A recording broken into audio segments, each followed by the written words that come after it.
आज हम लोग देखेंगे इकाई सेल। इकाई सेल को एकक सेल भी कहते हैं, जिसे इंग्लिश में यूनिट सेल कहते हैं। इस यूनिट सेल को एकक कोशिका के नाम से भी पुकारते हैं। तो हम लोग आज पढ़ेंगे इकाई सेल। इकाई सेल क्या होता है? संपूर्ण क्रिस्टल का वह छोटा से छोटा सा भाग, संपूर्ण क्रिस्टल का वह छोटा से छोटा सा भाग या इकाई, जिसे बार बार दोहराने पर क्रिस्टल जालक का ही निर्माण हो, इकाई सेल कहलाता है। हमने बताया संपूर्ण क्रिस्टल का वह छोटा भाग, जिसे बार बार दोहराने पर पुनः क्रिस्टल जालक का ही निर्माण हो, क्रिस्टलीय अर्थात इकाई सेल कहते हैं। अब हम लोग देखेंगे इकाई सेल के गुण। इकाई सेल के गुण निम्नलिखित है, यानी properties of unit cell. Unit cell के गुण निम्नलिखित है। तो सबसे पहले हम लोग जानेंगे कि जो इकाई सेल है, तो इकाई सेल के किनारे को ए, बी एवं सी के द्वारा दर्शाते हैं। इकाई सेल के किनारे को ए, बी, सी के द्वारा दर्शाते हैं। अर्थात हम लोग समझेंगे यहाँ पर इस तरीका से। अब इकाई सेल हो गया आपका, तो इस इकाई सेल में ये किनारे हुआ, तो जो किनारा है, जो आपका ये किनारा है, तो इसे ए, बी या सी, या ए, बी, सी, या ए, बी, सी किसी के जरिए आप पुकार सकते हैं। तो सबसे पहले आपको बताया कि इकाई सेल के किनारे को ए, बी, सी के द्वारा दर्शाते हैं। नंबर 2, यानी इकाई सेल के गुण नंबर 2। तो हम लोग इकाई सेल के किनारों के मध्य को अल्फा, बीटा, गामा के द्वारा दर्शाते हैं। इकाई सेल के मध्य के कोण को अल्फा, बीटा, गामा के द्वारा दर्शाते हैं। अर्थात हम लोग देखेंगे किनारे हुआ, तो ये जो किनारा है, तो इस किनारा के बीच में कुछ कोण बन रहा है, जो 90 डिग्री का कोण बना हुआ है। तो इस कोण को हम लोग अल्फा, बीटा, गामा के द्वारा दर्शाते हैं। अल्फा, बीटा, गामा, या अल्फा, बीटा, गामा, या अल्फा, बीटा, गामा किसी के जरिए आप पुकार सकते हैं। उसके बाद गुण नंबर 3। गुण नंबर 3, ए, बी, सी, अल्फा, बीटा, गामा इकाई सेल के सतह होते हैं। इस तरह इकाई सेल में 6 पैरामीटर प्राप्त होते हैं। ये क्वेश्चन बार बार एग्जाम में पूछता रहता है कि इकाई सेल में पैरामीटर की संख्या क्या होगी, तो पैरामीटर की संख्या 6 होगी। तो हमने क्या बोला कि जो ए, बी, सी, अल्फा, बीटा, गामा, तो इन्हीं के संख्या को पैरामीटर कहते हैं। तो आपने देखा कि इकाई सेल के जो गुण थे वो 3 थे। अब हम लोग चलेंगे इकाई सेल के प्रकार पर। तो इकाई सेल मुख्यतः 2 प्रकार के होते हैं। इकाई सेल मुख्यतः 2 प्रकार के होते हैं। 2 types of unit cell. Number 1 साधारण इकाई cell, simple unit cell. Number 2 केंद्रित इकाई सेल, सेंटर यूनिट सेल। अब हम दोनों को अलग अलग अर्थात बारी बारी से समझेंगे कि साधारण इकाई सेल क्या होते हैं और साधारण इकाई सेल क्या होते हैं। तो हम सबसे पहले बताएंगे साधारण इकाई सेल। साधारण इकाई सेल क्या होते हैं? किसी इकाई सेल में अवयवी कण, अणु, परमाणु एवं आयन केवल किनारों पर व्यवस्थित होते हैं तो वैसे इकाई सेल को साधारण इकाई सेल कहते हैं। हमने बोला कि किसी इकाई सेल में अवयवी कण, अणु, परमाणु एवं आयन केवल किनारों पर व्यवस्थित होते हैं तो वैसे इकाई सेल को साधारण इकाई सेल कहते हैं। अर्थात हम लोग का एक ऑब्जेक्टिव क्वेश्चन बन गया कि साधारण इकाई सेल में जालक बिंदुओं की संख्या क्या होगी, अर्थात अवयवी कणों की संख्या क्या होगी। तो हम लोग बोलेंगे कि इकाई सेल में जालक बिंदुओं की संख्या 8 होती है। साधारण इकाई सेल में जालक बिंदुओं की संख्या 8 होती है। हाँ, पहले आपको वीडियो में बता चुके हैं कि जालक बिंदु अर्थात अवयवी कण होते हैं जिसे अणु, परमाणु, आयन कहते हैं। अब हम लोग देखेंगे centre unit cell. Centre unit cell क्या होता है? तो सेंटर यूनिट सेल को केंद्रित इकाई सेल कहते हैं। आपने समझ लिए होंगे केंद्रित इकाई सेल। तो केंद्रित का मतलब कि कहीं ना कहीं केंद्र पर जरूर जालक बिंदु अर्थात अणु, परमाणु, आयन उपस्थित होंगे।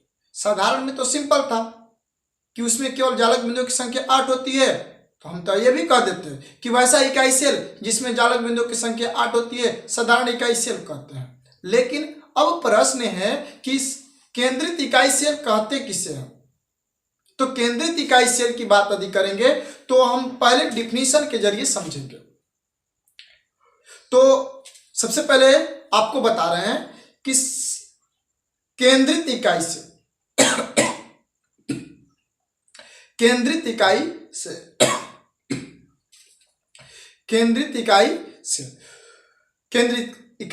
सेल हम लोग अभी आपको बताया कि केंद्रित इकाई सेल किसी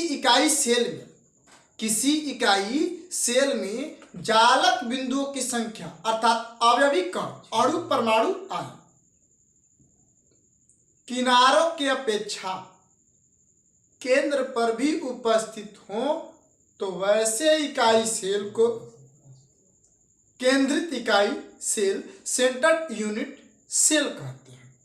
यानी हमने बताया आपको कि जब इकाई सेल, क्योंकि मैंने आपको बताया कि इकाई सेल 2 प्रकार के होते हैं, एक साधारण इकाई सेल और एक केंद्रित इकाई सेल। तो जिस इकाई सेल में जालक बिंदुओं की संख्या 8 होगा तो उसे साधारण इकाई सेल कहेंगे।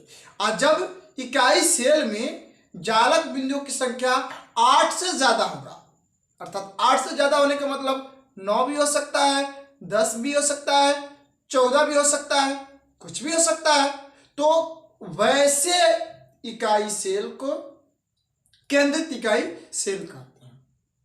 अब हम लोग देखेंगे केंद्रित इकाई सेल। तो याद रहे केंद्रित इकाई सेल में जालक बिंदुओं की संख्या 8 से ज्यादा होती है।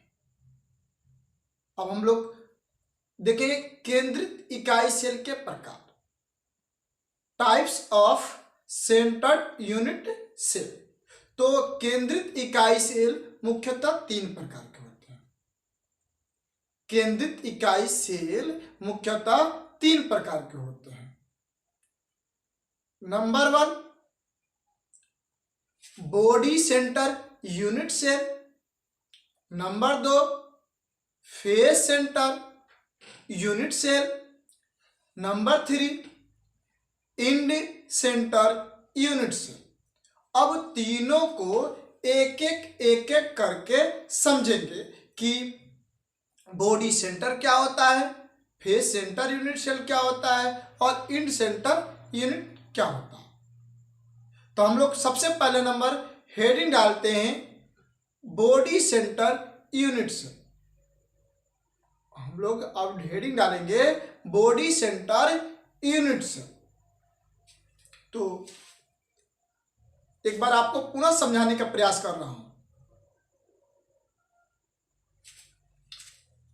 जब इकाई सेल था तो साधारण और केंद्रित दोनों शामिल हुआ है। अब यहां पर केंद्रित इकाई सेल की बात हो रहा है। तो केंद्रित इकाई सेल में 3 प्रकार है।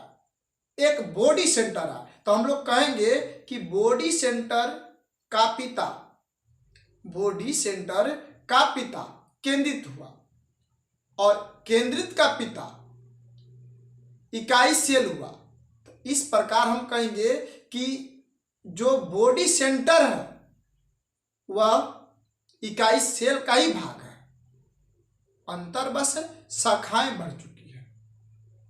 तो हम लोग अब समझेंगे कि बॉडी सेंटर यूनिट सेल क्या है। वैसा केंद्रित इकाई सेल, वैसा केंद्रित इकाई सेल जिसमें अवयवी कण, अणु, परमाणु एवं आयन किनारों के अपेक्षा किसी फेस पर, किसी सतह पर एक जगह और उपस्थित हो, तो वैसे केंद्रित इकाई सेल को बॉडी सेंटर यूनिट सेल कहते हैं, यूनिट सेल कहते हैं। परमाणु आयन कहें कोई अंतर नहीं है, दोनों सेम है। तो आपसे आप कोई क्वेश्चन करता है कि बॉडी सेंटर यूनिट सेल क्या है, तो कहिएगा वैसे केंद्रित इकाई सेल जिसमें जालक बिंदुओं की संख्या न होती है, बॉडी सेंटर यूनिट सेल होते हैं। अब हम लोग चलेंगे केंद्रित इकाई सेल के दूसरे प्रकार को। जिस दूसरा प्रकार हम लोग का आएगा face centre unit cell. Face centre unit cell कि फेस सेंटर यूनिट सेल क्या होता है।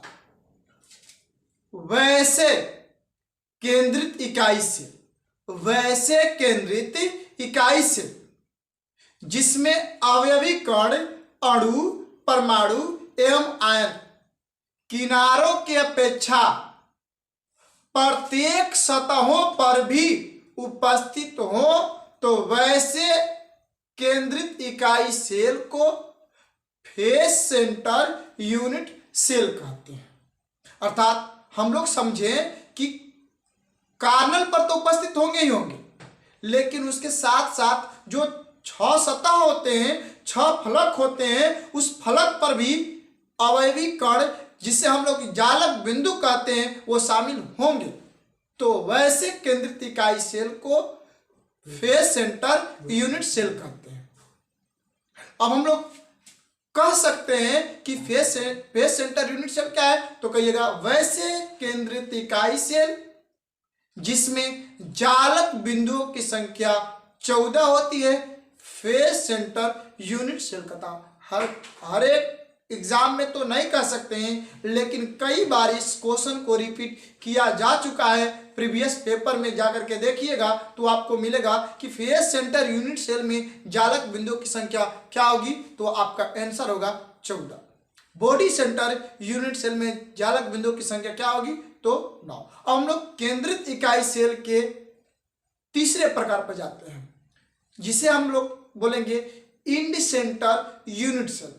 इंड सेंटर यूनिट सेल क्या है? वैसे केंद्रित इकाई सेल, वैसे केंद्रित इकाई सेल जिसमें अवयवी कण, अणु, परमाणु एवं आयन किनारों की अपेक्षा विपरीत फलकों पर भी 2 जगह उपस्थित हो, तो वैसे केंद्रित इकाई सेल को इंड सेंटर यूनिट सेल कहते हैं। अब हम लोग जानेंगे कि इंड सेंटर यूनिट सेल में जालक बिंदुओं की संख्या क्या होगी। तो आप तो जानते हैं कि इकाई सेल में 8 होते हैं, क्योंकि साधारण में तो 8 होते हैं, लेकिन दो विपरीत फलकों पर तो मतलब 8 दू 10 होंगे। तो हम लोग कहेंगे कि इंड सेंटर यूनिट सेल में जालक बिंदुओं की संख्या 10 होगी। तो आप लोग इस क्वेश्चन को पूरा बारीकी से समझ लीजिएगा, याद कर लीजिएगा, मेमोरी में सेट कर लीजिएगा कि बॉडी सेंटर यूनिट सेल में जालक बिंदुओं की संख्या क्या होगी, तो 9। फेस सेंटर यूनिट सेल में जालक बिंदुओं की संख्या क्या होगी, तो 14। और इंड सेंटर यूनिट सेल में जालक बिंदुओं की संख्या क्या होगी, तो 10। साधारण इकाई सेल में जालक बिंदुओं की संख्या क्या होगी, तो 8। इस तरीका से आप लोग समझे। उम्मीद करता हूं कि आप लोग को इकाई सेल पूरा बारीकी से और अच्छे से समझ में आ गया होगा। आप लोग सबसे पहले क्या करिएगा कि इसे नोट्स पर उतार लीजिएगा, एक कॉपी पर, सुंदर सा कॉपी पर इसे 1-2 बार लिख लीजिएगा, आपको समझ में आ जाएगा अच्छा से कि इकाई सेल क्या होते हैं। तो आपका तो काम मैंने कर दिया, अब मेरा आप काम कर दीजिए। क्या करिएगा, तो इसमें आपका पैसा नहीं लगेगा। पहले जो लाल कलर का सब्सक्राइब लिखा हुआ है उसे पहले आप सब्सक्राइब कर दीजिए, ऑल बेल आइकन घंटी को दबा दीजिए, जिससे मैं ऐसा वीडियो बनाऊं तो आपके पास प्रत्येक दिन नोटिफिकेशन के जरिए पहुंच जाए। और यही नहीं, यदि आपके कोई भाई बंधु भी पढ़ रहे हैं 12वीं क्लास में तो उनके पास भी शेयर कर दीजिए, जिससे आप और वो दोनों लोग इस क्वेश्चन का फायदा उठाएं। ओके।